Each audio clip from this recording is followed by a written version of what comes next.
right, a very good morning to you all. Welcome to Sunrise Daily. Today, I am Chamberlain, also reporting live from Abuja. And here in Lagos, good morning and welcome. I'm Ayo, marking another quick reminder. It's the third day in the month of November 2022, closer and closer to the general elections next year, Chamberlain. Oh, yes, indeed. And one major factor, major determinant of how things go will be security.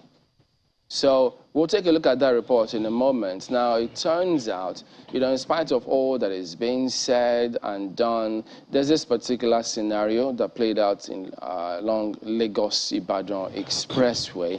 And then while they narrated their ordeal, it's something that, yes, much as the authorities say doing what they can to ensure they stave off all of the threats, ensure that businesses are not affected, because I think the FG did speak about the threats that was issued by different countries, those advisories, I beg your pardon, advisories to their own nationals in this country.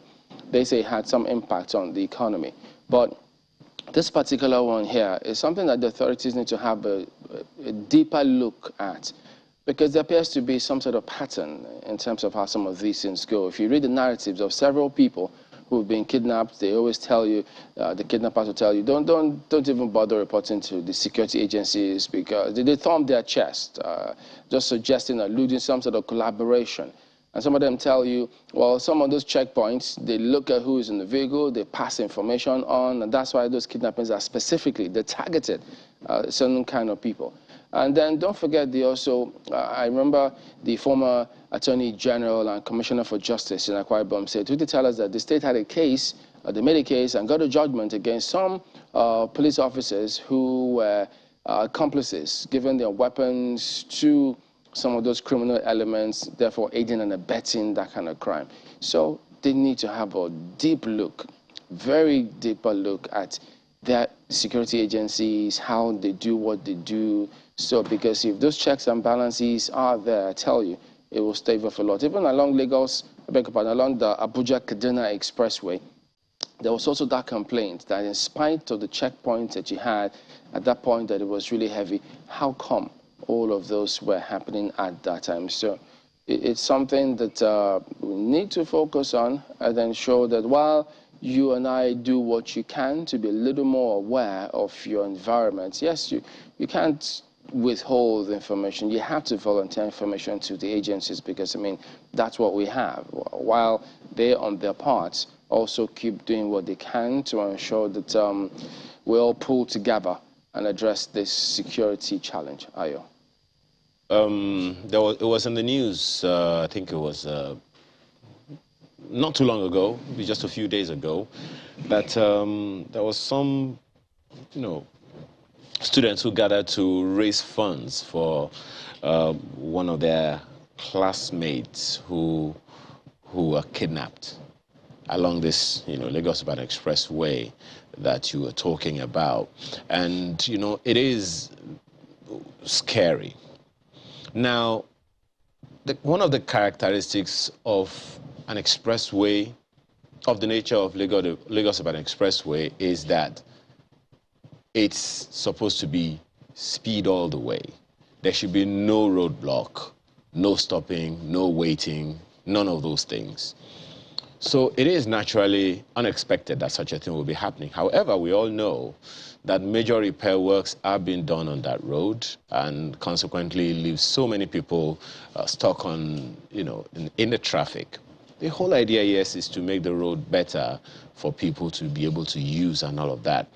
But while at that, and people have to spend hours in traffic, I want to believe that, agencies of government, the authorities, knew that such a thing could happen. Whether or not enough measures were put in place to ensure that those things don't get as bad as it's gotten, that's another thing altogether. Beyond the man hours, that are lost on the major highway, beyond loss of property, the risk to lives, safety on the roads, that is a major issue there. Oh yes, we have a Federal Road Safety Commission, road safety. But they themselves have to be protected. To the best of my knowledge, I don't think they are an arms-bearing agency of government. But whenever these things happen, one is wondering what the functions of the policemen should be, what the functions of arm-bearing personnel of the state should be in all of this conundrum, Chamberlain. And you know, we started by talking about the fact that the elections are coming. And if this should continue while, you know, logistics of election materials are going on, you just imagine how much worse that could get.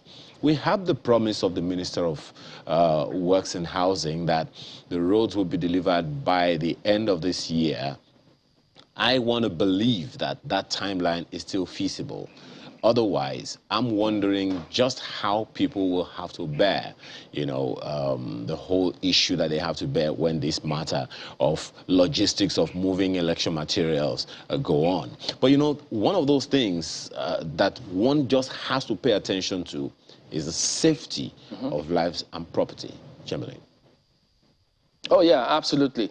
And that's why take a look at this report, because you may glean a thing or two in terms of what happens, how you conduct yourself, how you look at security agencies, how you approach them, what they themselves possibly may need to pick on to ensure that these kind of things are nipped in the bud. I know that there's a lot of focus on weaponry, but we need to also strengthen the intelligence capacity and agencies to ensure that they are able to perform their duties as and when due. Take a look at this report. They told us to lie down, to face the ground. They didn't give us anything to eat for that 3 days. They didn't give us, even themselves, they were even eating cassava, raw cassava. 23-year-old victim of Friday's kidnapping on the Lagos-Ibadan Expressway recounting her experience on one of the busiest roads in West Africa. Her experience gives her doubts about the nation's security architecture. There's no security in Nigeria because these people, they were putting on soldier uniform and police officer uniform. We even thought it was a checkpoint. Maybe they just want to check our car, we should be going. Security in Nigeria is 0%. The government should just please help us, we youth. What was meant to be a 1-hour journey to Ibadan, the Oyo State capital, for a wedding ceremony with her friend, both students of the Moshood Abiola Polytechnic in Ogun State, turned into 3 days of traumatic experience. Moving through the forests at the mercy of men they say wore police and military uniforms. But what's even more shocking is the brazen manner with which the kidnapping was executed. The time where I give my daughter, they follow me this road, Express Road, front of Communion University. We dey outside there, near Express. Everybody they pass there. Road safety they pass, police pass, anybody pass, they see us, nobody shall say, what did they do there? Nobody shall say, yes, people here, what's happened here? Nobody shall us. The Ogun State Police has a different side to the story. As soon as we got the information, we have to liaise with our counterpart in Oyo State, and the two command swung into action to ensure the safety rescue of those involved. And we thank God that those people have regained their freedom, and that does not foreclose the fact that we are still on the trail of those who perpetrated that dastardly act. Former Deputy Vice-Chancellor of the University of Ibadan, Professor Adigun Agbaje, is another victim of the kidnap. He's still receiving care after the ordeal, but his son, who negotiated his release, recounts the experience. They apologized and asked me to understand, and I expressed my gratitude and told them, in fact, they asked me to apologize to the family. I said I would. The government as a whole needs to think about how to keep us secure with some basic things, you know, cutting of this forest overgrowths, maybe give us visibility of a few kilometers to the left and to the right, so at least you can see someone running towards you if need be. While the authorities say all the victims have been released, questions abound as to why an area close to the Gambari forest, which is government-owned, is being used to facilitate kidnapping for ransom. Before now, numbers of clearance, what the military will call clearance operations, that had been carried out. But, you know, security elements that get involved in criminal activities, I'd mentioned it's like a cat and mouse. As we're taking this step, they're also looking for another way, including, you know, using the grassroots collaborators. You cannot do it alone. We have adjoining states. Kwara is there, Ogun is there. From these two main states, we have a lot of problems. There was a similar attack in the Onigari area of the Lagos-Ibadan Expressway in January this year, in which road users were shot at and kidnapped. This latest one is shocking, to say the least, for those who ply that route regularly. Kayode Okikolu, Channels Television News.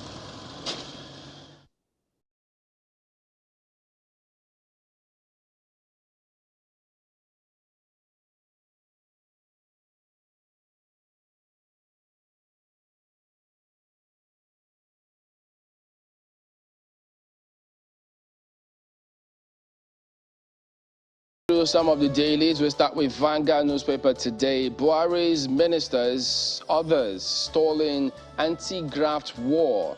This is ascribed to reps, members of the House of Reps. At Budget Office, Accountant General of the Federation reject 2023 budget of Auditor General of the Federation.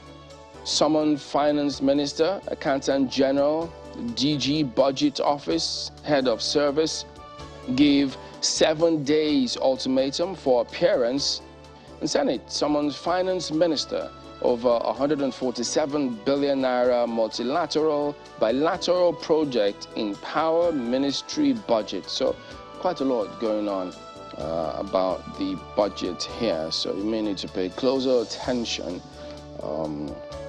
to how some of these things are playing out. But this is the perspective of the members of the House of Reps in terms of the anti-graft war. Make of that what you will. But at the bottom strip, no U-turn on beavers. Buhari's position stands. This is ascribed to presidency. We also did highlight some part of that yesterday here. So you may want to have a closer look in terms of expectations on beavers, hoping that since it's the first time that we're going to be deploying that it will come out as well as expected. So this is these are some of the highlights on the front page of Vanguard today. Look at the front page of Daily Times newspaper. Seems to be a little more interested in security. And the headline, the major headline, begins with terror alert. And what do you have? Security agencies have everything under control, as ascribed to the president. Urges Nigerians to ignore false alarm raised by some foreign nations on impending attack. Well, that's for terror alert. How about the issue we raised a little earlier this morning? The police and other agencies of government needs to speak to that. You remember it was the CDS that was saying that the military, the security agencies were going to ban the use of camouflage, military camouflage. Whether or not that is being affected in any way, I guess we'll wait to see, especially against the backdrop of that report by Kayode Okikolu. And other stories right above the nameplate is that story highlighted on the front page of the Vanguard as well. House Committee declines 5.1 billion naira Auditor General of the Federation's budget, summons Finance Minister, DG Budget, AGF over paltry allocation. Way to go, National Assembly, way to go, because if you can't audit, then why should we be deploying money to agencies that haven't accounted for what they got before? Maybe I'm speaking above my head, but hey. And right beside the picture on the front page, CBN's planned Naira redesign political, says Obaseki. That would make an interesting read for you. It's right there on the front page, continues on the inside pages. That's the Daily Times today.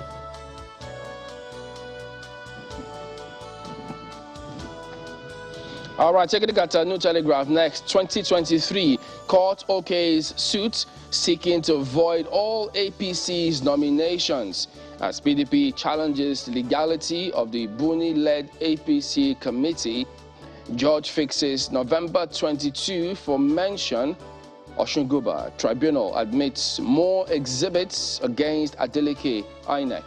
So clearly, the judiciary will be playing a huge role in these elections. So however things turn out, that happens to be another battleground of sorts, as a matter of fact, in democracy. I mean, it's one of the key tripods of a democracy. So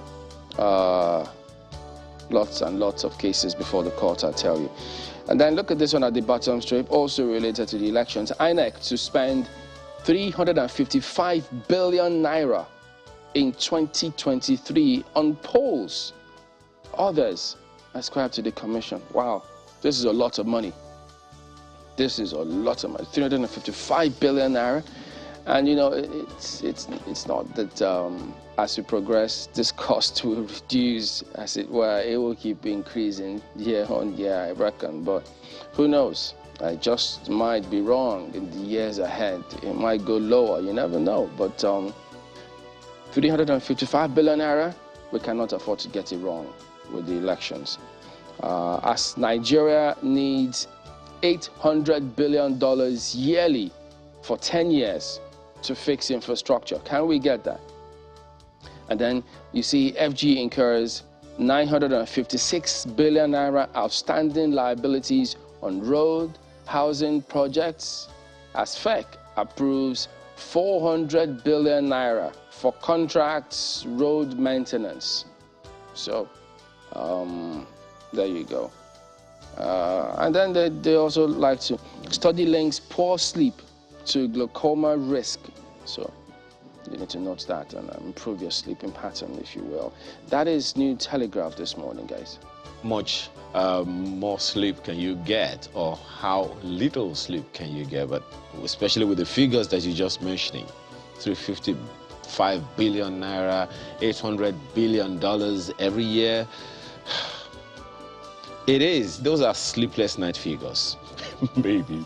But look at the front page of Daily Independent this morning. PDP asks court to sack APC, NWC, disqualify Tinubu, others. Well, you made mention of that earlier. Well, that the judiciary has a lot of work to do. Most certainly. That story continues on the inside pages. And right under that picture, Lai Mohammed cries over 345 million naira budget, asks for increase. That story is on page 6. And under that picture on the front page, secessionist calls caused by marginalization, as ascribed to the President of the Senate. Find the details of that on the inside pages of the paper this morning. SANU, NASU insist on salary arrears payment during strike. Well, one would have thought that that was already done and dusted, but hey, that's what you have there. The story is on page 29, reveals why unions rejected FG's 23.5% salary increase.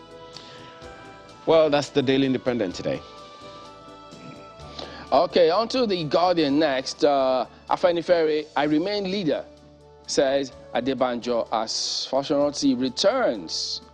So, you know, some scenario playing out here now, and look at the first of the right, the Fashion Afenifere meeting will now hold in Akure. Adebanjo says old age caused Fashion to get dragged into this mess. Yoruba leaders mum on leadership tussle. Adewale Fashion endorsement confirms with creation, ethics of Afenifere. So they've got all that associated with that big lead on the front page here this morning. There's also that piece of 2023, PDP asks court to sack all APC candidates, Adamu-led NWC. So, of course, there'll be a lot of attention on the courts in terms of what is going on with this kind of case here. Anyokumon's Mbazulike Amechi, that is sad passage as well, right there. So that is the Guardian this morning. The editors of the Guardian newspaper and This Nigeria compared notes, only changed headlines. But hey, look at it on the front page. This Nigeria newspaper, Tinubu Obi endorsement controversy, Afenifere splits. Is that what the story is about? You may want to find out the details on page 4. As Fashion stops groups meeting from holding in Adebanjo's Ijebu Igbo house, relocates it to Akure. Okay, that's the lead of the paper. Page 4 has the details of the story. Under the picture, floods. Buhari warns Agric Minister CBN against food shortages. Okay, stories on page 5. You know, there are those who've been angling for the Minister of Agriculture to come out and tell Nigerians a roadmap to ensure that we do not have food shortage. Or are we just going to deplete the reserves?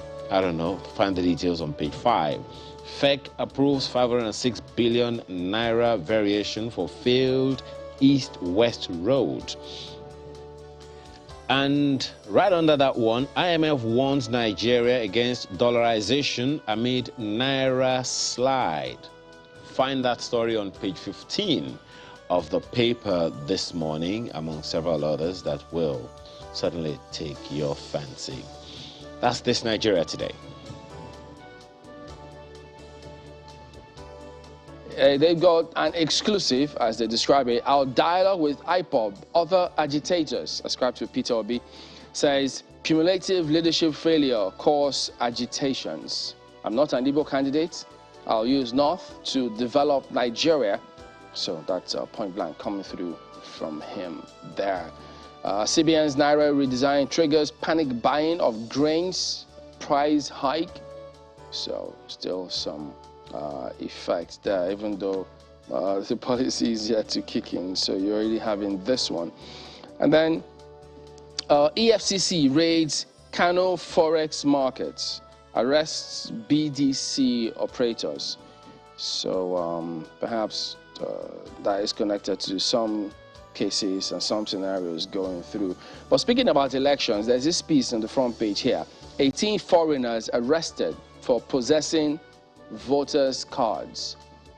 Remember the last time when there was a story about some registration going on of NIMC in the Niger Republic? Well, some of the officials there did tell us that it was being investigated, that it was fake and such narrative. But now you hear this one, 18 foreigners arrested for possessing voters' cards. Because we also did ask, so if that was within NIMC, how about the voter cards? And so you have this. So that is why it's going to be hugely important for everyone when you're taking a look at the voter register, that list that will be published and displayed by the commission. You need to look at it with fine-tooth comb just to ensure that all that is on that list is authentic. That is Daily Trust this morning. And that's a job of work, to use your words, Chamberlain, because how do you know who is from where? All the names are just going to be right there in your face. INEC, you got your work cut out. Leadership newspaper this morning has this one. 2 months after leadership queries, U.S. Embassy yet to speak on Bagauda Kaltho's death. That story is on page 4. If you've been following the story, well, there you have it, right there on the front page of the paper. Ex-U.S. envoy Russell Hanks fingered in the Durbar hotel bombing, now elusive. Again, please, DSS, keep mum of a call for investigation, and several other stories that you will find interesting on the front page of the paper this morning. That story about INEC spending 355 billion naira on 2023 polls, also there. Security threats under control, presidency reassures Nigerians. Cabal won't run my government, says Atiku. Well, that's what you have on the front page. But right above the nameplate is this interesting one. Terrorists demand 30 million naira ransom for 39 abducted Katsina children. Remember, on the front page of one of the dailies yesterday, we had that story of some children being abducted. Well, that's, should I say, an update? The story itself is on page 9 of the leadership this morning. Okay, well, take a look at News Direct next. Their lead story is about the 2023 budget. Buhari's appointees, ministers, frustrating anti-corruption fight. This is ascribed to members of the House of Representatives. I mean, some of the papers also had this perspective, but look at their own writer.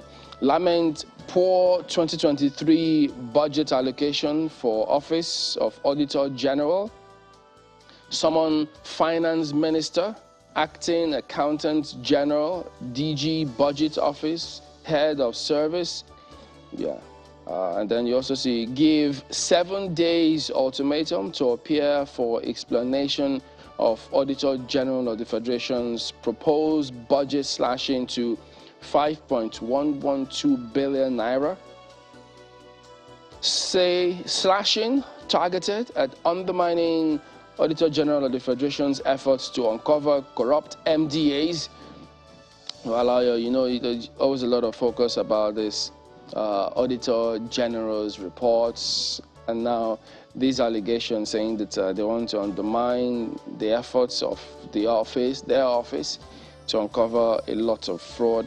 I know that there will be questions as to all of those previous reports that have been published, that are out there. What have we actually done about all of those? Are we allowing those kind of cases to continue without addressing them headlong? So that is one key matter that we'll need to see what happens at the end of the day. Let me see what else he said. There's several other stories here, but that will be it with New Telegraph this morning. I beg about News Direct. News Direct, understandably. Well, you know, the interesting thing about that one is, I mean, you also read those headlines from other papers talking about the National Assembly saying the Budget Office should come and explain why the Auditor General's office is getting such a paltry budget. And you also don't also forget that more often than not, when the Auditor General's report comes out, we don't get any action on it until about maybe 2-3 years after. Hopefully, this move by the National Assembly will redress some of those things. Hopefully. Nigerian Tribune this morning has this one on its front page. Again, the judiciary that you mentioned earlier, Chamberlain. PDP asks court to sack Adamu-led NWC, Tinubu, all APC candidates. And the riders. Atiku to Tinubu, Nigerians won't vote candidate who shies away from public scrutiny. Interesting, right? And then there is another rider, 2023, payback time for Tinubu as ascribed to Shetima. You may want to find out what that is about, because it's like someone has done something and someone needs to be paid back. That's the way it looks on the front page. But the story itself you'll find on pages 3 and 4 of the Nigerian Tribune this morning. That picture, those pictures on the front page, is interesting. It's of gridlock on the Lagos-Ibadan Expressway that turns the bridge to a market. You see people hawking pepper, some, you know, just standing by selling shoes or slippers or something, some selling food on the Lagos-Ibadan Expressway. Most certainly not what the Federal Ministry of Works and Housing has in mind, but as you can see, that is our reality right now. To the rescue, somebody. And right under that picture, INEC to spend 355 billion naira on 2023 elections. Mentioned that earlier. Earmarks 2.6 billion naira for off-season polls. The story is on page 30 of the paper this morning. And that issue you raised earlier, NIS arrests 18 foreigners in Oyo for possessing PVCs. Okay. Several other stories that you will find interesting on the front page of the Nigerian Tribune this morning. And that's a look at some of the dailies this morning, but there is more after this break. Stay with us.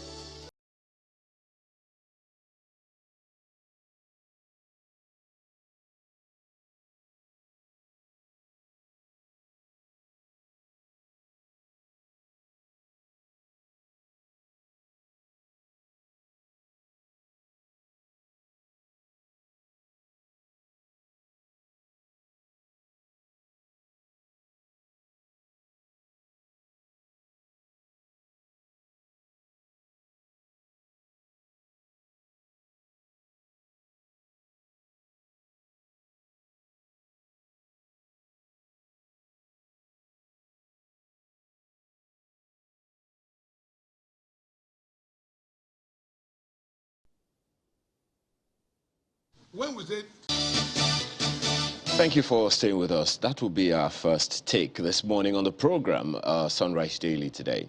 I think it was in 2019 when before the elections, when we had this conversation start about not too young to run, and a huge number of people wanted to be president, wanted to make Nigeria better. And one of the challenges that was seen there then was, hey, how do these people come together to, as they said, rescue Nigeria? And it was wondering, how is that going to happen? Of course, all of that is history now. But what we have on our hands right now is a situation where a huge number of people who are young people have decided it is time for us to wake up and do things differently. But to find allegations against a youth leader in a rising political party, as some would say, begs a number of questions. It's a for or against situation right now. You've listened to comments made by the party earlier. We will most certainly get more of that in our next conversation.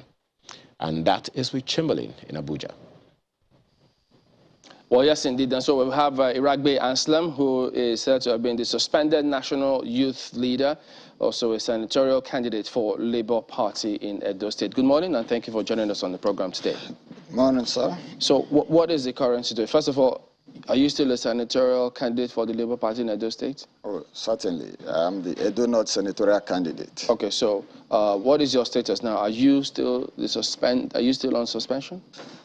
Well, that question, like I said, I am the national youth leader of Labour Party, Iragbe Anslem, and the Edo North senatorial candidate.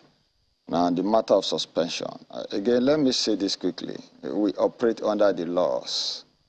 Now, there are things we should not be seen to be doing. So you do not accept your suspension? No. I do not accept my suspension because it is illegal. Are you still functioning as a national youth leader? Oh, like I said, I'm the national youth leader, but notwithstanding, because of the appeals everywhere, this matter is being looked into within the party system and the stakeholders. So they have appealed for calm. So what I have done basically is to allow there to be calm. Because like I said, I have been wronged because even nobody's above suspension or removal from office. But should you do that, it should be done appropriately. And what is appropriate thing? When you read the Constitution, the National Executive Council, neck of the party, is saddled with the burden to carry out such actions against any member of the party. And we'll delve into that. That wasn't done. Okay, we'll go into that. But we also do have Kennedy Ahanotu, who is the Deputy National Secretary. He's acting National Youth Leader of the Labour Party. Good morning. Thank you for coming on today. Chamberlain, good to see you. Good morning. So, are you acting in that position today? You've mentioned it. And yeah, because I mentioned he said he's not accepting his suspension. So just need to be sure of your status as well. You've mentioned I'm the acting national leader of the party. And that stands. I have a letter to it. And as a soldier of Labour Party, you obey the last order. And once an instruction is given to me by the statutory bodies of the party, you have to abide by it. So you don't have any contrary letter other than... I have not received any as of this morning, so I am still the acting national leader of Labour Party. Well, but Mr. Ragbe, have you received any contrary letter saying that everything is sorted, or you're waiting for the calm, everything to be sorted and back to normal? No, like I said, I have a letter that said I am suspended from my duties as national youth leader. Again, there are a lot of funny things happening here. You suspend me from my duties. I've carefully looked at the laws. I'm yet to even see a provision of the law that says you can be suspended from your duties. What does that mean? But that said, like I said... What actually happened? Basically, the national chairman raised up a disciplinary committee in our last NWC meeting, 13-14 of October, charging me with 5 allegations. Allegation 1, that I conveyed an illegal youth summit, which I never did, because when you mean conveyed, it means it took place. That did not take place. The second point was that I threatened the Deputy National Secretary. And good enough, this my brother is here. Maybe today he will have the privilege to tell the world. If we have ever had any disagreement between us, we have never. So that means I have never threatened him. That's allegation 2. Allegation 3 said I quickly, so that I hate to misrepresent issues. Allegation 3 said quickly, insubordination. Again, this is a relative word. What does it mean? 4, illegal fund soliciting without approval. On this point, I've made presentation to say whatever I did between myself and the national chairman was, had every information and everything I have done. So there couldn't have been illegal solicitation of funds, by the way, even though fundraising is a constitutional duty of members of the party. Notwithstanding, as the national youth leader of the party, the law says the national youth leader shall initiate and implement strategic programs and policies. What's the 5th one? The 5th one says misrepresenting the ideology of the party and breach of constitution of the party. So for those who know me, all I've done to date, I think I've represented Labour Party in the best way I could. Okay. So whatever that means, again, leaves so much to be desired. Well, Ken, what's your response to this? So quickly... no, he'll come so that we don't go too far ahead. You raised some issues which you also mentioned him. Yeah.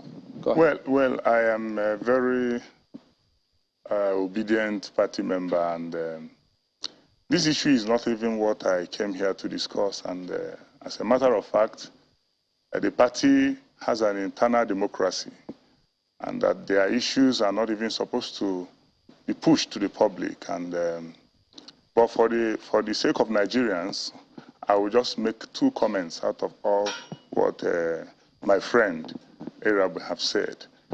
The national chairman is the leader of the party, and the Constitution of Labour Party says that the national chairman shall provide leadership. Shall means it's mandatory, it's tantamount. It behoves on him to provide leadership.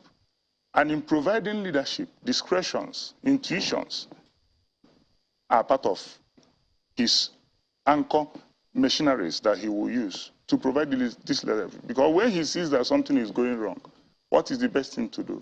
He takes some decisions.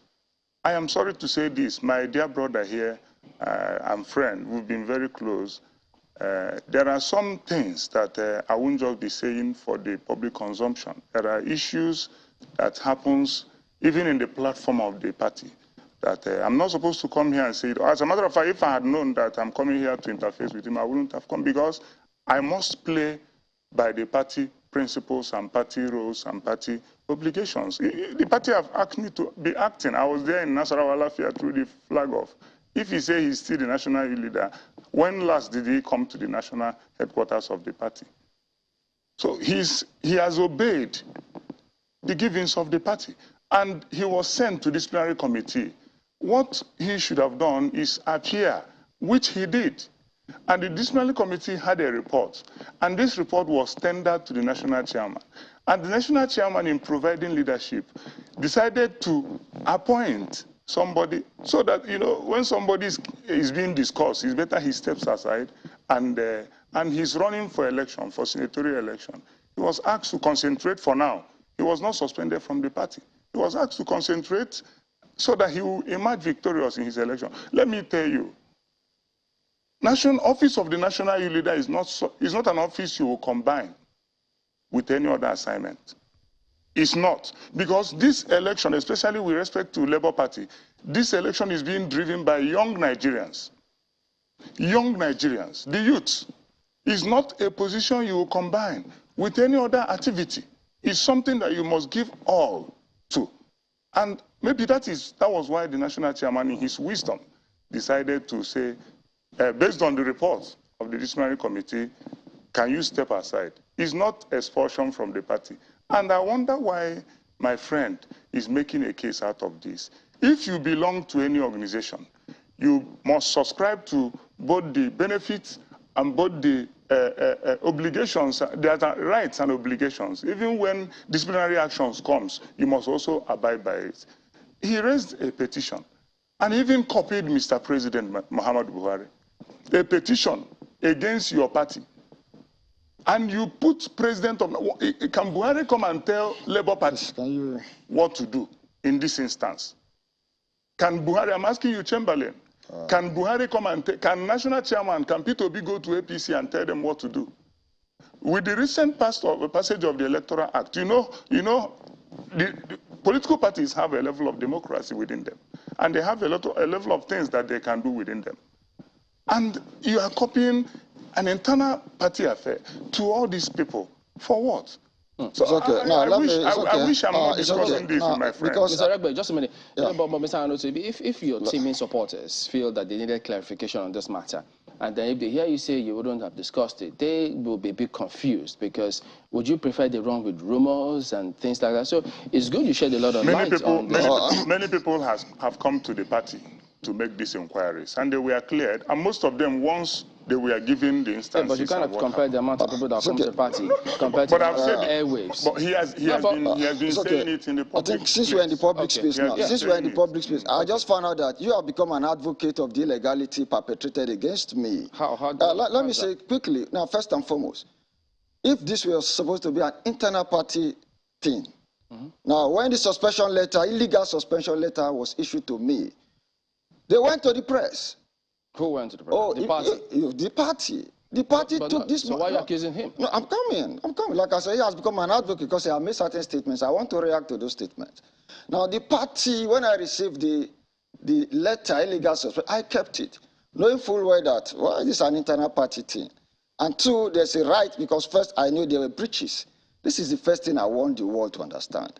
The constitution of the Labour Party did not empower the national chairman to unilaterally suspend or remove any officer from office. That is one. Was it unilateral? No, it's a unilateral position, like I said. But I said that you appeared before the committee. Good enough we are here, and we are before the public.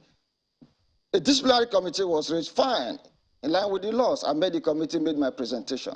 Whatever the report was or where, the national chairman needed to send that report to the National Executive Council for consideration. That is the provision of law. Now, a unilateral... My case wasn't going to the NWC again. However flimsy the recommendations were, they will be talking to the National Executive Council. This was not done. I made the committee on the 17th. On the 18th, the letter was issued to me. This on the 18th. So there was no National Executive Council meeting to have taken this decision.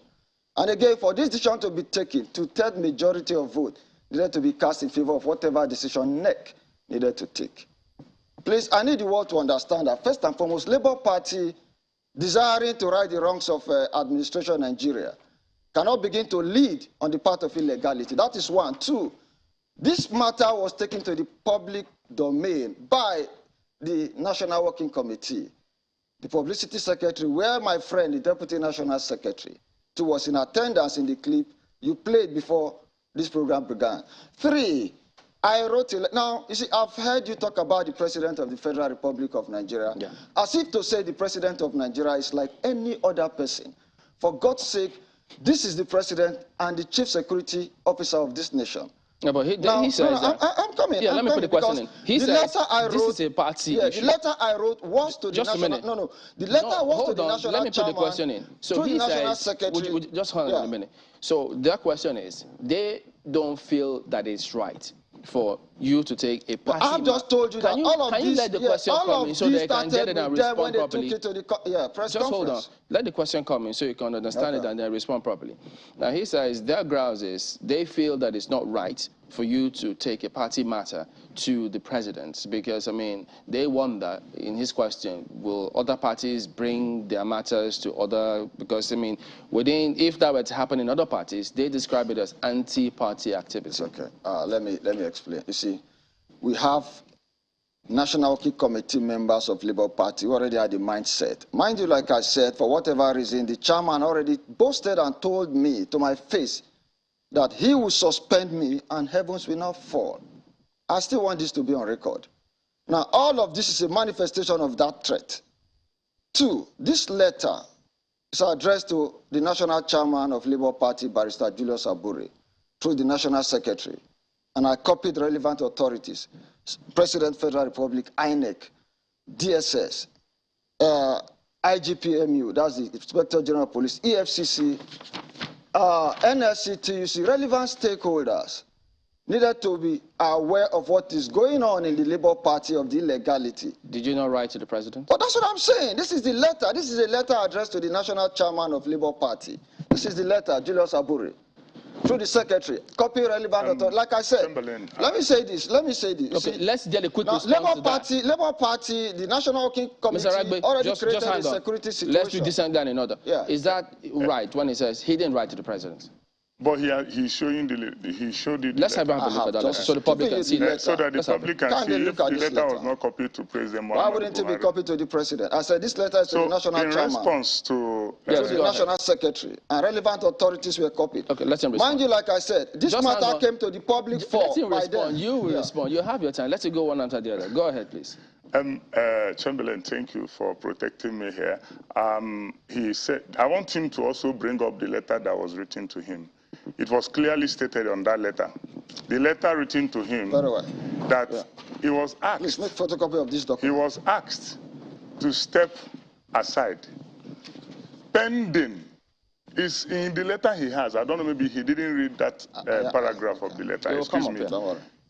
Pending when the necessary bodies will ratify the disciplinary committee's report. This is illegality. Are you hearing that?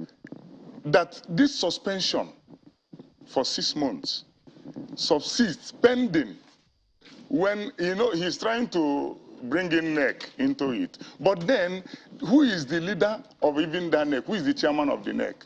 Is the national chairman. And it was the National Working Committee that recommended that he be subjected to disciplinary committee. When that recommendation came, it was carried out. And the report has to come back to the NWC. Who is the chairman of the NWC? The national chairman. Who is the chairman of the NEC? The national chairman.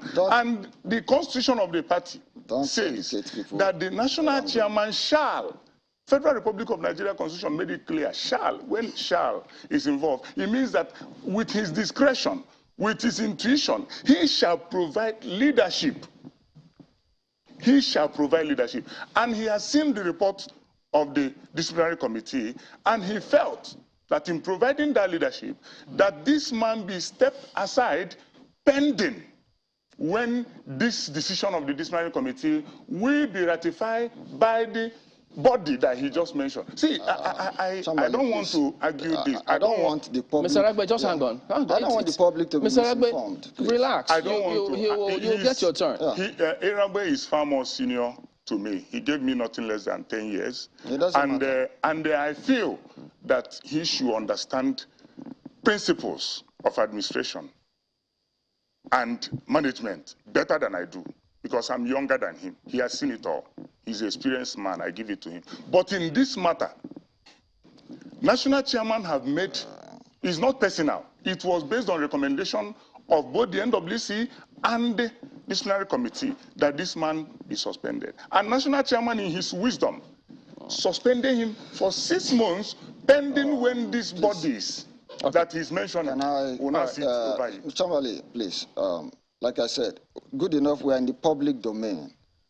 We should not approximate what the issues are not in the public. Whatever we are not doing rightly by the laws of the party, I mean, is wrong. Let me just read a section to my friend. Probably you have not seen it. Disciplinary action. Now, I will run through C quickly. Subject to A above, what is a disciplinary measure may be imposed by party agents and any of his members, and the gravity of the disciplinary measure shall depend upon the seriousness and circumstances of each case. Now, B, disciplinary measures may be imposed, disciplinary to be imposed shall take the following form. 1, expulsion from party provided that the power to expel shall reside with the National Committee. 2, suspension for a specified period. 3, suspension and removal from office. 4, debarring from holding office. 5, fine. 6, warning first and second. C, subject to A above, the Executive Council at the respective level of the party shall have the power to decide on any of the disciplinary measure against any party members as specified in the subsection above. Sir, the Constitution of the Labour Party does not empower the national chairman of Labour Party to unilaterally suspend any member of the party, let alone a National Working Committee member like myself. The only authority to do that is the law, and this is the law. What I said is simple. Chamberlain, go back. Excuse me. Just hold on. Yeah, you will. I want you to read the suspension letter. You don't take A. You don't go to Z before you come to A. Okay. The question is this: you have a report from the committee. It is simple. Why in a hurry? You call a NEC meeting. You put that report before the NEC for consideration. Whatever decision NEC takes stands.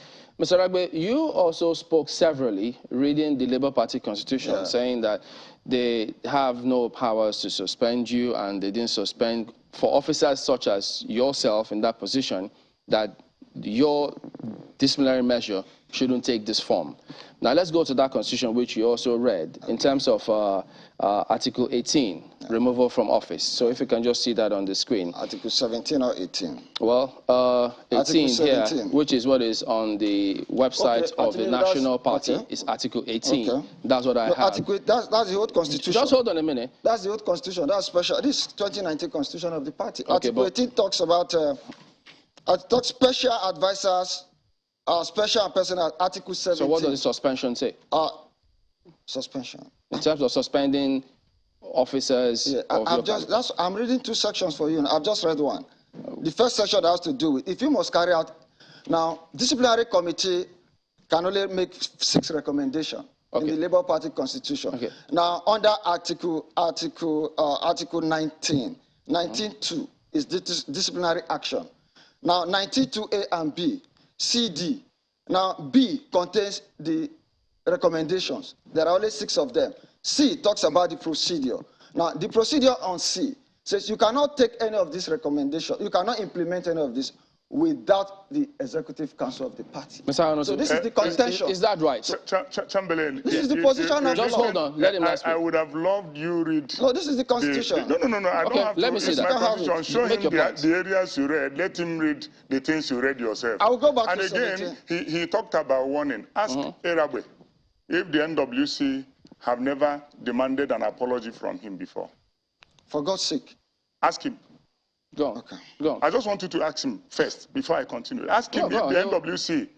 So what's the case on that? If they demand an apology? If he has never tendered an apology to the NWC before. Let me be sincere.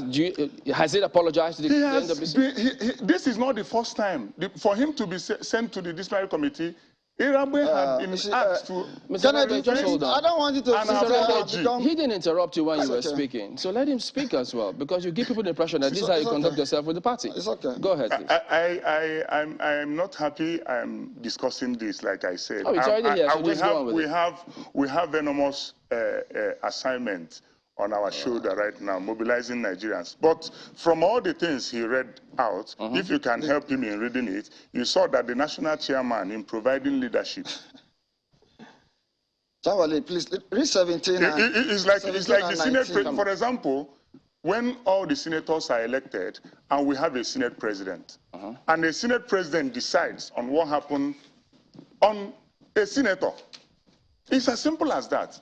Okay, so let me go to before I get to my colleague in Lagos. First of all, have you ever apologized to the NWC? What has apology got to do with? Have you, yes or no? No, the question is, what has apology got to do No, with that this? is not the question. The question is, have you ever apologized to the NWC? No, why not? You have. Why not? So that's admission of culpability if you've Why appealed. not? So why are you making the case if you've Why apologized? not? But like I said, see, Chamberlain, you see. Okay, let me bring my colleague in Lagos. The two letters that these are disciplinary action. Mr. Apology does not consider any Ragbe, hold on a minute. disciplinary. So let's see, take a look at those two letters from Labour Party, if you can come up.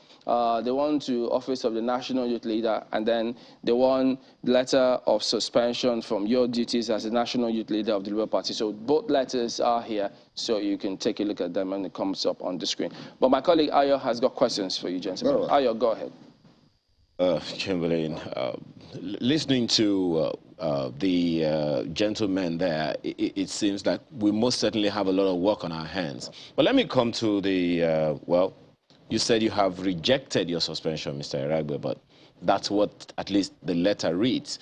Quoting that letter, and I hope I'm reading the appropriate one, written by the National Secretary of your party, says, in compliance with the party's constitution as amended, 2019, and the committee's recommendations, you are hereby suspended from your duties as the national leader of the Labour Party for a period of 6 months.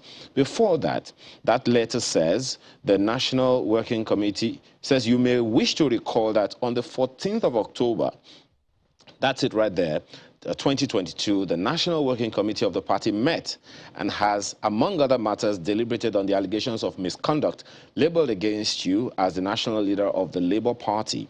A disciplinary committee was considered to look into your matter and report to the national chairman. Consequently, the committee has submitted its reports to the national chairman with its recommendations in accordance with the party's constitution as amended. Is this the letter that you received, Mr. Iragbe?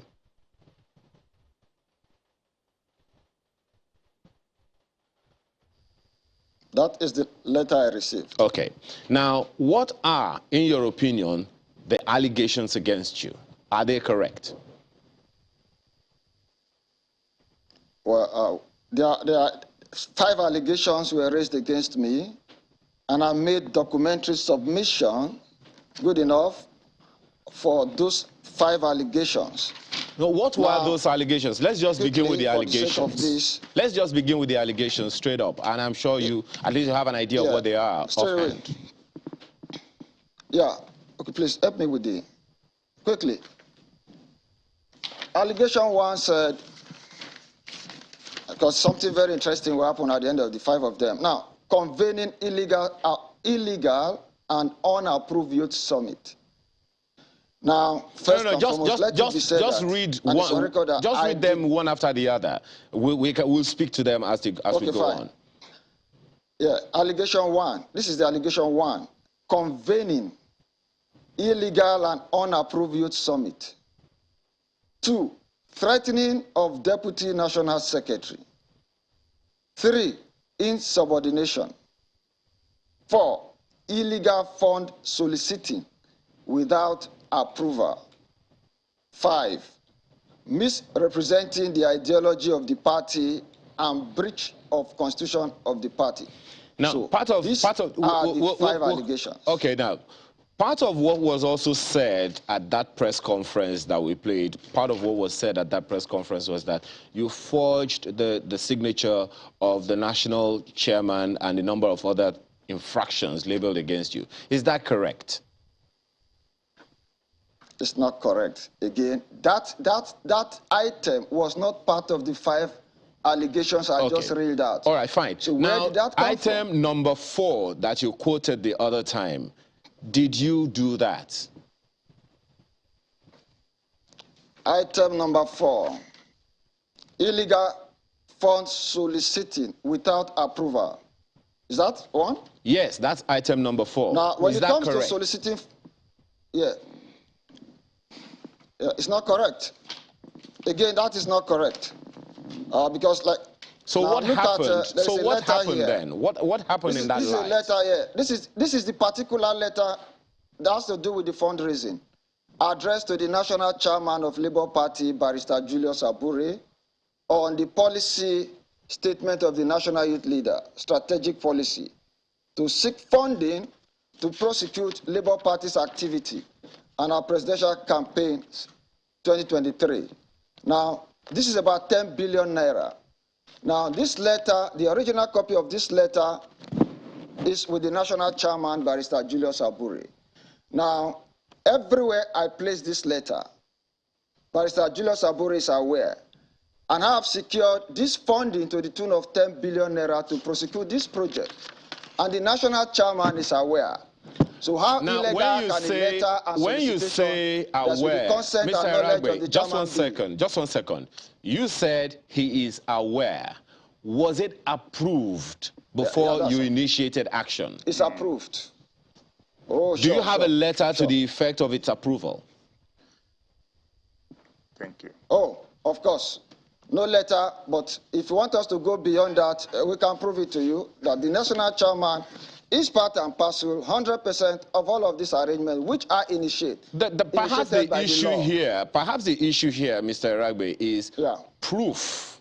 You have proof that, yes, you proposed this, but you do not have proof. He may be aware, but he may not have approved it. That's perhaps part of the issues. He has approved it. So where is the proof of approval?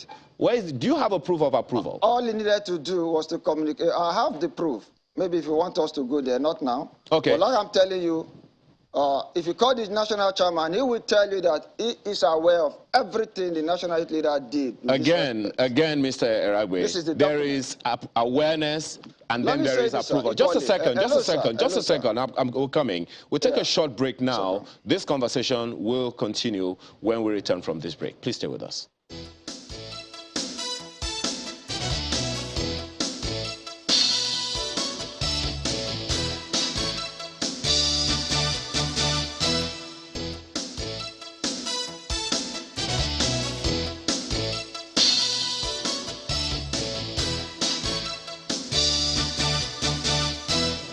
Thank you for staying with us. Well, Mr. Anotu, you are, the acting national national youth leader of the party now.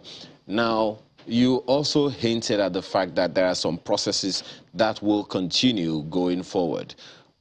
In your opinion, what do you make of all that is happening? I know you don't really want to speak to it. There's a lot of indictment going on. Perhaps that could impinge on the image of the party. What are your own immediate activities that you think can help to mitigate this issue that is happening, especially with the man next to you whom you call your friend? Thank you very much, my good brother.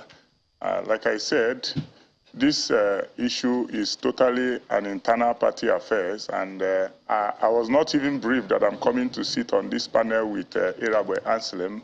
And that is the reason why you saw him with a lot of documents, and I don't have any document because I was briefed that I'm coming to discuss the party's activities, the manifestos, and what I'm doing with the youth going forward for the 2023 general election. But that, nevertheless, I feel that my friend here should rather calm down, and the party, maybe, I don't want to preempt the party, but I was appointed to act. Maybe it's because it's even favor him, assuming the party was in a haste to convey neck and put a total full stop on this.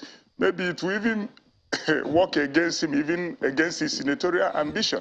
So I will just ask my friend here to just calm down. 6 months to stay out of, and this part of the world, there's something we need to understand.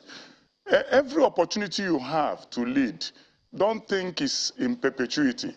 It's not an opportunity to rule forever or lead forever. If an institution that you accept to work with have said, step aside for 6 months, I think if I were him, even today, if the party asked me to step aside as the acting national leader, I would be happy to do that. And I won't ask, I wouldn't even make any phone call to say, okay. So I will advise my friend here to just exercise patience. Stop bringing this to the public forum. And again, we have an enormous work at hand. If my friend mean well for the party, is this what we are supposed to be discussing on national TV at this point in the campaign? If he means well for the party, are we supposed to be here sensitizing Nigerians on where to place their hand on Papa Mama Pikin, the logo of the party? Or we are here to be discussing individual differences? I feel he should just exercise patience and wait for the process. Hold on, let him finish. Just hold on. I would have just advised my dear brother here, Irabe, to calm down and exercise patience and follow the party according to laid down principles and rules that the party have. In the letter, they conveyed that pending the final ratification of this. The final ratification may still favor him, bring him back on board. The final ratification may expel him. He doesn't know what is there. So let him just calm down. It is in his own interest that a National Working Committee member was appointed. All right, gentlemen. In his own interest. We need to wrap up, but the communication to both of you was intended to be that this issue alongside party affairs will be taking a look at. So if yours came across that way, we'll double check and see what transpired along the way. But as we conclude, as we wind down, now the article, if we could see those ones that come up now, would that be article, which party article talks about party, the discipline? Yeah, Article 7, Article 19. What about Article 17? Article 17, yeah. Article 17 now talks of removal. Okay. Article 17 talks about removal. Yeah. Article 19 talks about... 19.2. Yeah, 19.2. What does it say? 19AB, 19.2 talks about disciplinary action. Okay. There are 6 elements in the disciplinary action. 19.2C talks about procedure. Now, what I'm saying is this, please. No, hold on. Yeah. 17 talks about 17 removal. talks about removal. So removal is... That's Article 17. 17. Then 19 talks about discipline. So and in that procedure. discipline, one of the of the components of that is suspension. Oh, sure. So and it's clearly specified. Sure. Removal is different from suspension. No, notwithstanding, no. Removal is... No, hang on a minute. So removal is different from suspension. It's part of that. it. That's why... Read A. Let me read A to the public. Article 17, removal from office. 1. No, I'm coming. No. Let me read something. Let me read something. Mr. Ragbe, I want to you show don't run the show. Can you hold on? Suspension and removal. Hold on. That is the import here. Take a look at Article 19. Let's read 19 when it talks about suspension or discipline, party discipline. Yes. What does it say? First, before I go there, I want to show you something that both Mr. Ragbe, we're losing time. Can you take a look at... Okay, if you're not going to... Let's talk about... Then 2, discipline. You see? Under discipline, there are 6 elements recommended for discipline. Then C talks about procedure.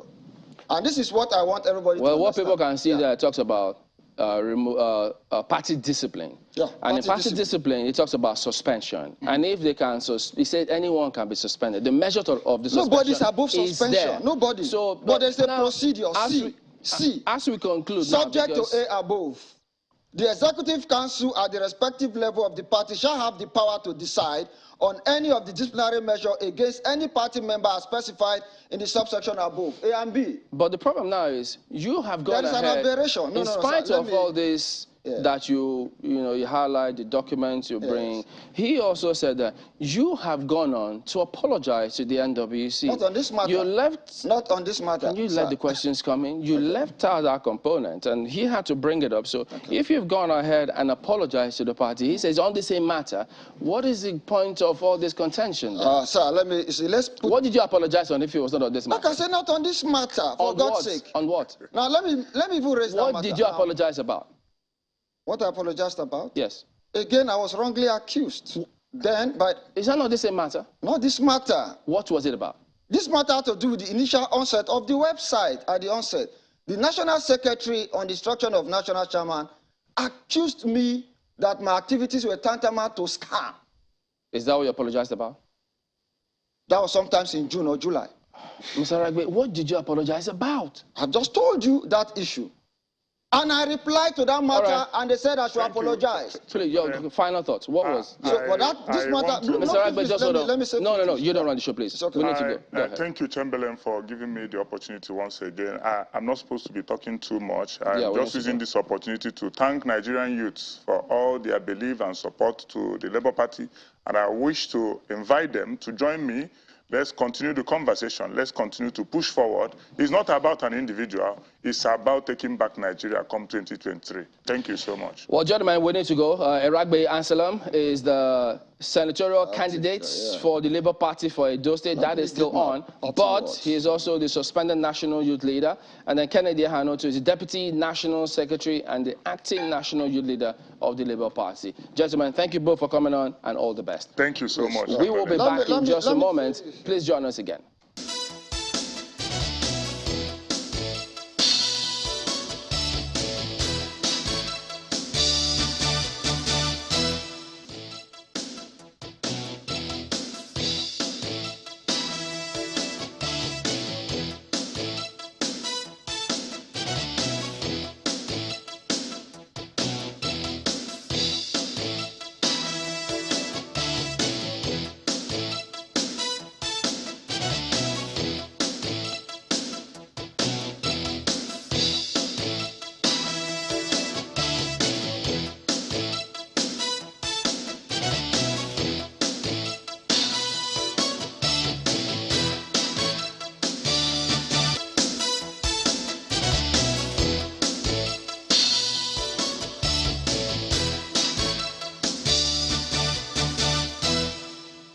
Thank you again for staying with us. Well, the judiciary will most certainly play a significant role in the year ahead, especially as we build up to the general elections. And, well, joining us to discuss some of these issues to be raised are Victor Okpara, who is a senior advocate of Nigeria, as well as Chima Naji, a legal practitioner. Gentlemen, thank you so much for being a part of our conversation this morning. Thank you. Good morning. Morning. Let me begin with Mr. Okpara. This statement that we saw just before we came on, ascribed to the President of the Federal Republic of Nigeria about the judiciary, is quite a strong one. He says, and I quote, and it may come up for you to see, as the 2023 general elections draws near, the significance of the legal profession becomes even more pronounced, considering the vital roles you play in the electioneering process, both at the pre- and post-election stages. I hope you maintain the position of an honest arbiter. Now, we all know the importance of the judiciary. What are your comments on this statement by the President? Do you see an issue which could be responsible for the President making that statement? Well, thank you very much. It is not in dispute that the judiciary has a strong role to play when we're talking of pre-election and post-election matters. But having said that, the judiciary, as it were, operates within the country called Nigeria. And you will see that the judiciary has done a lot to ensure that it takes steps towards realizing its major role as a constitutional arbiter. Take an example of let's take an example. If you look at the Federal High Court, for example, you will see that the Honorable Chief Judge of the Federal High Court, exercising powers conferred on him on his lordship, has promulgated, as it were, practice directions regarding pre-election matters. And the whole aim of the practice direction is to ensure speedy and fair administration of justice when it comes to litigation in relation to pre-election matters. And you realize that in doing this, the Federal High Court that actually saddled substantially with listening to pre-election litigation by virtue of the provisions of the Electoral Act, has done a lot to ensure that when it comes to pre-election litigation, parties can approach the courts and at the end of the day, be assured of speedy administration of justice, be assured that at the end of the day, they will get justice. Well, just a moment, Mr. Okpara. My apologies. I am asking concerning the statement of the president, making those statements and saying that he hopes that the judiciary maintains the position of an honest arbiter. I was just wondering if there were some vulnerabilities that the president may have seen, perhaps our historical experience in electioneering that could have made him to say this. And if you think there are laws now that have made that statement of the president even stronger, or the judiciary better positioned to do what it is constitutionally empowered to do?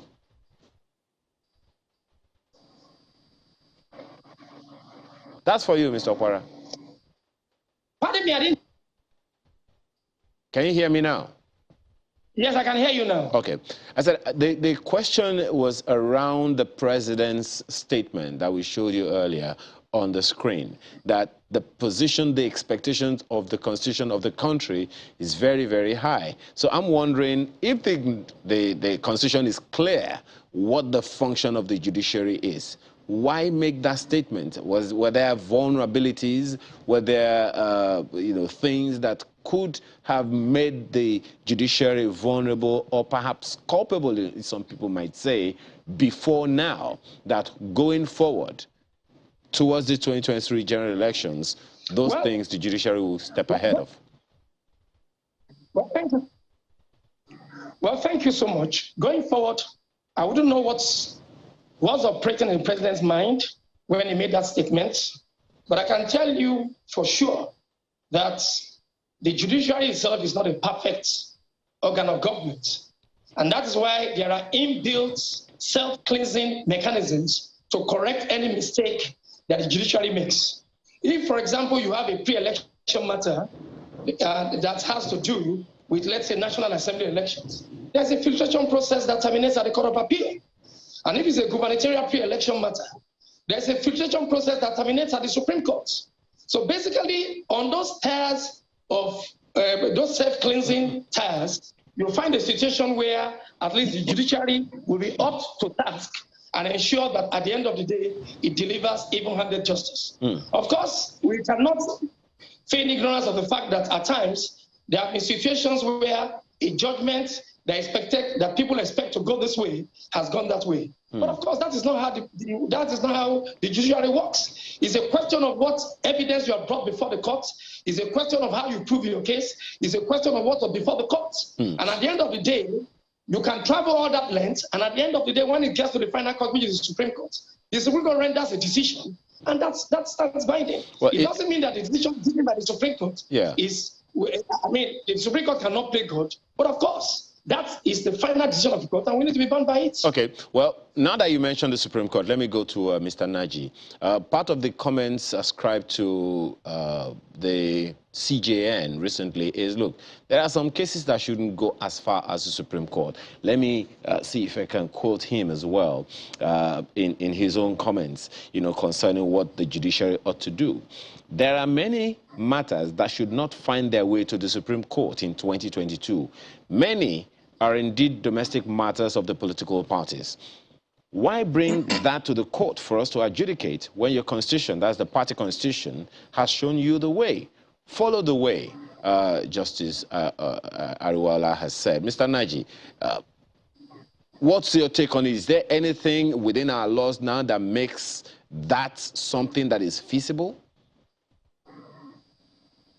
Thank you very much, and good morning, viewers. Go ahead, we can hear you. Yes, go ahead. Very well, very well. All the exhortations, both from the president, the question you asked, the Leonard Seal, and the one, the CJN, I believe when he was being inaugurated, made that statement of exhortation. Both of them are right. But you see, the problem is a situation where the judiciary has now been placed in a position of higher authority to determine the electoral success of candidates rather than the voters. That is why it is impossible that when you say you should be laden with the weight of the world and it is placed on your head, your neck will not carry it. It's a question of fact. The judiciary is now complaining. At the initial stage, it appeared the lawyers were enjoying the largesse that come from bills, that politicians were ready to pay. So when you find that all matters of all colorations, trivialities are coming up to the Supreme Court, including landlord and tenant cases, where a tenant will stay in a property for 10 years because of the unfortunate development where the judges at the Supreme Court are limited. The judges at the appeal court are limited. It's like a pyramid. The base of the pyramid is the lower court. They are higher in number and can afford to accommodate some of those cases. So what the CJN was in essence talking about is to reduce the unnecessary workload so that you improve the quality of judgments and the quality of life of those who deliver the judgment. Remember that the Supreme Court only just recently is about to talk about, it's about talking about electronic application of electronic facilities to enhance performance. In some courts, especially outside Lagos, you don't have such facilities. And that is judges, even lawyers themselves, sitting down to read and write and draft is enough problem. Not to talk about a judge that has to accommodate all these things coming from more than 4 lawyers or 10 lawyers, depending on the nature of the case and the parties at the court. So what the Supreme Court and the CJN was saying is reduce the workload on the apex court, even not only for electoral cases.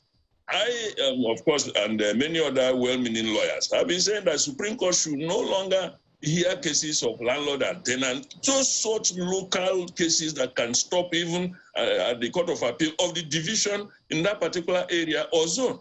So that is a very germane exhortation.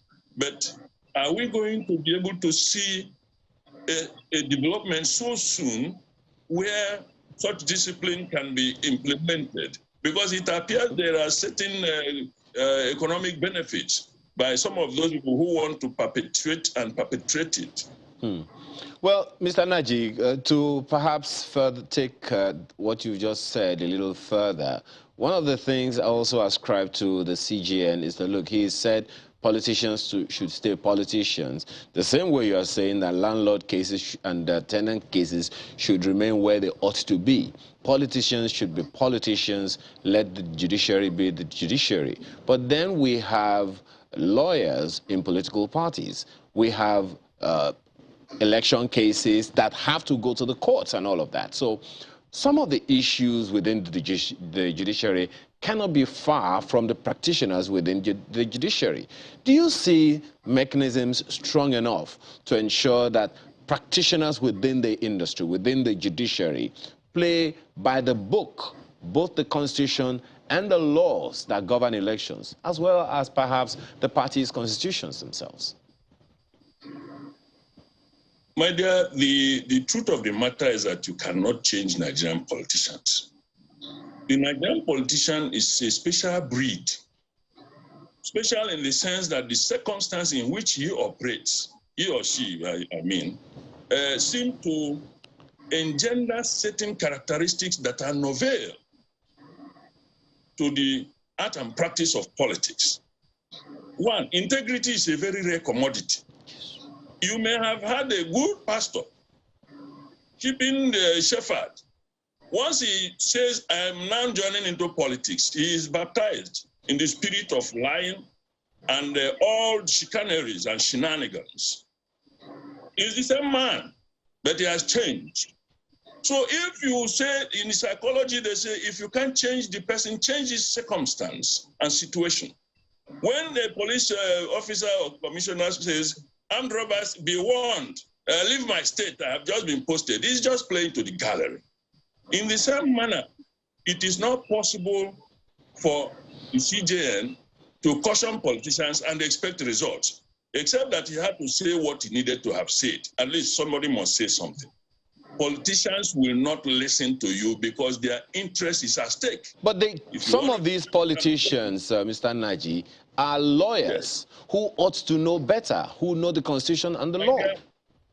Knowledge of the law has not prevented those who want to, even in the legal practice, you have bad eggs who use the law to further their practice of, let me just say, lack of integrity, dishonesty. The point is that if you want to change the system, if the people are not going with you, make an intelligent change in some of those things that make them. If you want somebody to leave the room where he's so comfortable, turn off the AC. When he starts feeling hot, he will get out of the room without even being prompted. Okay. Well, let me ask, my apologies, let me ask Mr. Okwara the same question, especially concerning practitioners, legal practitioners who also practice politics, because we're talking about 2023 elections and the judiciary. Most certainly, we cannot divorce the judiciary from the 2023 elections. What is interesting is that there are practitioners within our country, within the judiciary, who stride both politics and the judiciary. And some of the issues that we have had, and we may have, as we build up to the 2023 elections, cannot be far from some of them. Do you see a strong enough system or parameters within the judiciary that can help maintain or insulate the sanctity of the judiciary, even though some of the politicians are members of the judiciary? Well, thank you so much. Well, I think that electoral litigation is not an all-comers affair. And if you look at the provisions of the Electoral Act 2022, the practice direction for pre-election matters, the Constitution, you will notice that there are parameters put in place to cage some of these desperate politicians. For example, it is true that it is a prerogative of political parties to sponsor, nominate, and present candidates to the INEC. However, there is a statutory caveat, and that caveat is just a little window. And you can see that in the provision of Section 84, subsection 14 of the Electoral Act of 2022. And the window is very narrow. It says an aspirant who complains that a political party has not followed its own guidelines, or a political party has taken steps or conducted itself in a way that is against the Electoral Act or the Constitution, then the aspirant can now go to court and ventilate his rights or passive rights. Who is an aspirant? An aspirant, for the purposes of a pre-election litigation, it's a person who participated in the primary election. So it's no longer an all-comers affair, where any person who is a member of the political party can just go to court and begin to challenge the primary election. Now, if you look at the practice directions, for example, of 2022, made by my Lord Honorable CJ of the Federation of the Federal High Court, there is a provision there that says, look, if you want to challenge a primary election, you must join now. You must join the candidate that was presented by the political party as being their judge winner. Now, if you look at the provisions of Section 29, subsection 5, I think, of the new Electoral Act, it is only an aspirant now that can say, look, I'm challenging the primary election of Mr. A, who emerged victorious on grounds that he submitted a false certificate or false academic credentials. So there is a statutory and constitutional parameter for ventilating rights now. So it is no longer an all-comers affair. So the politicians that are used to now inundating the courts with a litany of litigation,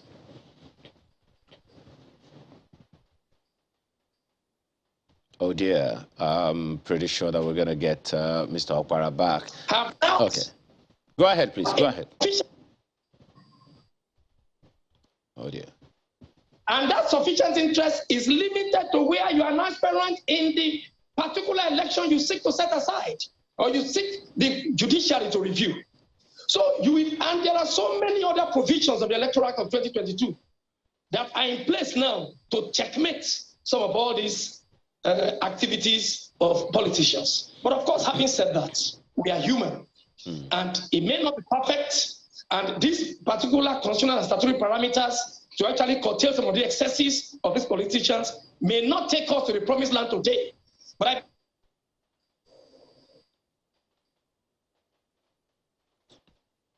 Okay, I believe that perhaps there are some issues. I'm pretty sure we'll get back to him. Well, Mr. Naji, let's come back to you as well. Well, oh dear, I understand that both of them are not available at this moment, but we'll make effort to get them back. Perhaps look at those slides again. But, you know, Chamberlain, you know, there is that, I don't know if you will recall that conversation we had with Mr. Egene, who, by the way, has been taking us through, what will I call a lecture series of sorts on the Electoral Act and the need for politicians to be on their toes at that.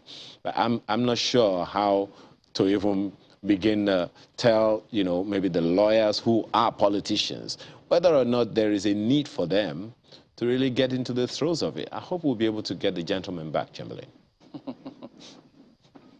Yeah, well, hopefully when they do, because, I mean, don't forget this component where the Federal High Court did constitute a special task force of judges to swiftly hear and determine all pre-election cases before it. So the importance of addressing all of this electoral litigation is very, very valid. I mean, if you look through some of the reportage today, you get to see how the courts will be playing a very huge role. I mean, some of the lawyers there also spoke about the importance, ensuring that we don't let the courts begin to perform the functions that the people ordinarily themselves should be in terms of voting, and ensuring that those who are voted for by the people, it stays that way, and not for some extraneous reasons, as it were, by the courts, things change, which many have seen happen over time, and that is not exactly a good scenario. Not that the courts will not entertain whatever is brought before them, of course they will, but there's a huge call, there's a huge importance to ensuring that all of those things are done right, because a lot of these things feed into these scenarios where if the people feel that the persons or the people that we elected are not the ones who are in the driving seat, it will always breed some sort of disagreement, dissent, all those kind of challenges. So it is a very important component, and that is where there needs to be vigilance on our part, on everybody's part. And the judiciary, I mean, you get to hear them say, much as they don't decide their cases based on what we see or read or hear in the court of public opinion, but, you know, it's really going to be interesting how some of the cases we understand that before the courts, if they go that way, you know that they will have a huge impact in terms of how things turn out. So I'd like to hear what you all think about some of these matters, the expectations from the judiciary. I mean, not that they don't know what they have to do, the judiciary, concerning those cases, but they also say justice must not just be done, it must be seen by you and I now, members of the public. It must be seen to have been done. So that's just how it needs to be. That's what we look forward to at the moment. Well, I guess, you know, the time is the determiner of most of these things that we're talking about. The 2023 elections is just about 114 days away. I know, because yesterday was 115. So, and, you know, it's just for us also to countdown, so to speak. There was something you hinted at sometime before now, Chamberlain, and that's the fact that we all need to pay attention to the laws that govern this election. Not just the politicians, not just the lawyers, the average Nigerian as well. Not just to know that everyone knows what to do and they should do it, but we should ensure that we know what they ought to do and they actually go ahead and do it. For instance, what is the function of the voter at the election, at the polling unit? What are the functions? Do I just vote and go home, or vote and ensure that my vote counts? Those issues are very, very important for us all to be aware of. Irrespective of whatever the members of the judiciary are doing, members of the political class are doing, we ourselves also have our functions in law to do what we need to do. Well, perhaps it's a good time for us, Chamberlain, to thank our gentlemen. Well, unfortunately, we may not be able to bring them back. Okay, I understand that one of them is a runner. Mr. Chiman Naji is back with us. We're trying to get him back to have his final moments with us on the program this morning, because those issues are actually quite important. One of the issues that I'm very much interested in, Chamberlain, is how do we ensure that the lawyers who are politicians do not take undue advantage of what they would call loopholes in law to some pecuniary interests as opposed to national interest. It'll be very, very interesting to find out what Mr. Naji, would have to say about that if he has already joined us. Because, okay, well, Mr. Naji, you may want to speak to that. How do we ensure that we have national interests supersede personal, political, or other interests that may play up, especially as we build up to the elections ahead? Very well. Like I said, if the person cannot change his situation, he will respond to that situation more than mere exhortations. There have been some effort through the agitations of Nigerian citizens who have been at the raw end of the stick on this issue of electoral outings over the years, to insist that we have a paradigm shift from the way things were done under the old laws. Now, with the 2022 Electoral Act, they have, yes, the learned LCN has also alluded to the statutory impediment to having an avalanche of candidates coming to court just to see if somebody will settle them along the line. But this is still Nigeria. Even if you have 4 people contest election, the other person winning, 3 might decide to go to court if the other party, if the winning party refuses to settle. And the legal principle is that once you come to court, no matter how bad your case is, the court must listen to you. And that is a principle of fair hearing. And even the lower court can give a terribly bad judgment, and that remains the law until it is upstaged at appeal. So these are principles of law which the lawyers themselves will also want to exploit if they don't have integrity. But a lawyer that has integrity may not always want to be seen at the corridors of court every hour just because he wants to wear the wig and gown. But isn't integrity one of the core tenets of the judiciary? Integrity is even taught at every level of the law school, and it is expected to be the DNA of the judiciary. But just like even the medical doctor is taught how to save life, have we not seen doctors that are taking lives? So even after taking the Hippocratic vow, the issue is that there will always be an exception to the general rule. And some of these exceptions are usually most dangerous, disruptive, and boisterous, so that they will encapsulate and mask all the good ones people have been doing. The whole essence is that the people should begin to insist that judiciary should play a lesser role in determination of who the candidates should be. I mean, the success of candidates at the polls. So that what they say at the polls will count. The electoral, the polling booth is said to be the most silent killer. But today it is those who voted that are killed rather than those who should be receiving the pain. So what we are saying is that nobody should place 100% reliance on anybody who have been taught about integrity. because his circumstance might impel otherwise. But if you change the circumstance, when those people derail, there should be acute and condign punishment for that. Okay. Well, Mr. Naji, unfortunately, I mean, you talked about the medical practice the other time. Unfortunately, we're not talking about them. We're talking about yours. When we have them, we'll most certainly raise that as well. Okay. We have to thank you very much for being a part of our conversation this morning. Chiman Naji is a legal practitioner. Thank you so much for being a part of our conversation this morning. Truly appreciate it.